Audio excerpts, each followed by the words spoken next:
पाकिस्तान की हरकत देखिए और उसमें डर सोचिए है। मैं कि बड़ी खबर का रुख कर रहा हूं इस वक्त, दीपक आपके पास आता हूं। मैं बड़ी खबर का, बीएलए बलूच लिबरेशन आर्मी ने पाकिस्तान को आतंकवादी देश बताया है। पाकिस्तान का सीज फायर महज एक छलावा है। भारत ने पाकिस्तान पर अगर अटैक किया तो हम साथ देंगे, हम किसी के इशारों पर नहीं चलते। जंग हुई तो बलूच आर्मी पश्चिम के मोर्चे से पाकिस्तान को घेरेगी। जब भी भारत यह तय करता है कि पाकिस्तान इस लायक नहीं है, तब हम वेस्टर्न फ्रंट से भारत का साथ देंगे। आशिक मेरे साथ इस वक्त जुड़े हुए हैं लगातार। आशिक, बीएलए का यह साफ साफ कहना है, क्योंकि बीएलए अपने वजूद के लिए लड़ रही है, वो कहती है कि बलूचिस्तान पाकिस्तान का हिस्सा नहीं है, लिहाजा उन्होंने साफ अपनी तरफ से एक प्रेस रिलीज जारी करके कहा है कि अगर आगे यह सीज फायर टूटता है और भारत कोई एक्टिविटी करता है तो हम वेस्टर्न फ्रंट, वेस्टर्न महाज से पाकिस्तान को जवाब देंगे। आशिक, देखिए राजीव, बिल्कुल एक तरह की उम्मीद जो है बलूच के लोगों को जो है जगी थी जब भारत ने जो है पाकिस्तान के ऊपर हमला किया था और उन आतंकी कैंप्स पर टारगेट किया था जहां पर आतंकी जो है पलते हैं और उनकी ट्रेनिंग वहां पर होती है। कहीं ना कहीं बलूचिस्तान के लोगों को भी लगने लगा था कि अब भारत एक तरफ से जो है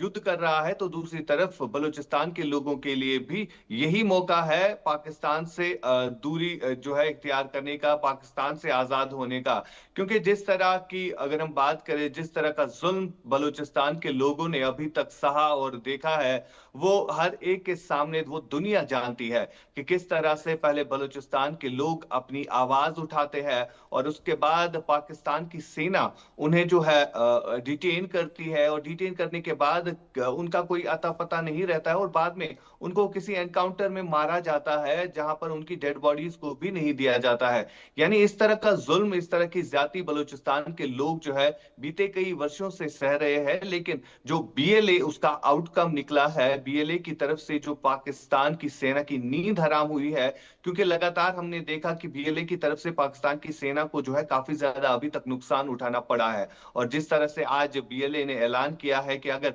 भारत युद्ध करता है तो उसके बाद वो भी इस युद्ध में जो है शामिल होंगे और पाकिस्तान से अलग होने की लगातार कोशिश जो है उनकी जारी है, उसमें वो जो है अपना भाग लेंगे। दूसरी तरफ अगर देखा जाए, जो टीटीपी है यानी तहरीक तालिबान एक तरफ से भी पाकिस्तान के ऊपर हावी होता हुआ नजर आ रहा है। बीते कुछ दिन पहले ही हमने देखा एक बड़ा हमला टीटीपी की तरफ से किया गया जहां पर पाकिस्तानी सेना की एक गाड़ी को ही उड़ा दिया गया। यानी बीएलए एक तरफ से, टीटीपी दूसरी तरफ से, और अब भारत अगर युद्ध करता है तो आप खुद अंदाजा लगा सकते हैं कि कितने टुकड़े जो है पाकिस्तान के आने वाले दिनों में होंगे। लेकिन भारत पहले डिप्लोमेटिक तरीके से हर कोई कदम रखता है, जिस तरह से हमने पहले वाटर स्ट्राइक दी, उसके बाद हमने डिजिटल स्ट्राइक दी, और जब मिलिट्री एक्शन का प्लान बना उसके बाद ही मिलिट्री एक्शन जो किया गया और सक्सेसफुल मिलिट्री ऑपरेशन था। किसी सिविलियन की कैजुअलिटी वहां पर नहीं हुई पाकिस्तान में, लेकिन जो आतंकी थे जिनकी पुश्तपनाही वहां की सेना कर रही थी, वजह यही है वहां की सेना जो है अब बौखलाई गई है। और साथ साथ उनके जो वहां के लीडर्स हैं उनकी तरफ से जो बयान सामने आए उसके बाद कि खून की नदियां बहा देंगे या परमाणु बम की धमकी दी गई, वो साफ तौर पर झलक रहा है और दिख भी रहा है कि किस तरह की फ्रस्ट्रेशन पाकिस्तान में इस समय चल रही है। जहां पाक चलिए आशिक, आप सभी का आशिक